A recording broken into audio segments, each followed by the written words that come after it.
اور پھر فرمایا ما شکر اللہ عبد لا یحمدہ، کہ جو بندہ اللہ کی حمد نہیں کرتا اس نے اللہ کا شکر نہیں کیا۔ یعنی یہاں پر مراد کیا ہے کہ ایک بندہ جب اس میں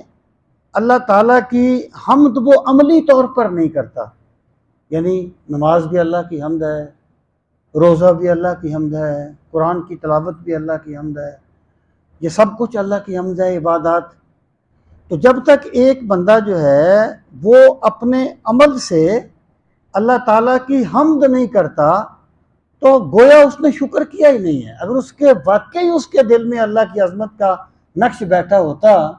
تو پھر اس کا وجود بھی اللہ کی حمد کے گن گاتا اور اللہ کے سامنے جھکتا، کیونکہ اللہ تعالیٰ کا نظام ایسا ہے کہ ظاہر و باطن میں ایک ربط ہے، یعنی جو دل میں ہوتا ہے اس کا اظہار عمل سے ہوتا ہے، اور عمل سے جو بندہ کرتا ہے وہ اس کے دل کا اظہار ہوتا ہے، دل میں جو کچھ ہے اس کا اظہار ہے۔ تو جس بندے کے دل میں یہ بیٹھ جائے گا کہ اگر میرا خدا میری دستگیری نہ کرے تو میں ایک سانس نہیں لے سکتا، میں ایک قدم نہیں چل سکتا، میں ایک لفظ نہیں بول سکتا، میں ہر قدم پہ اللہ کا محتاج ہوں،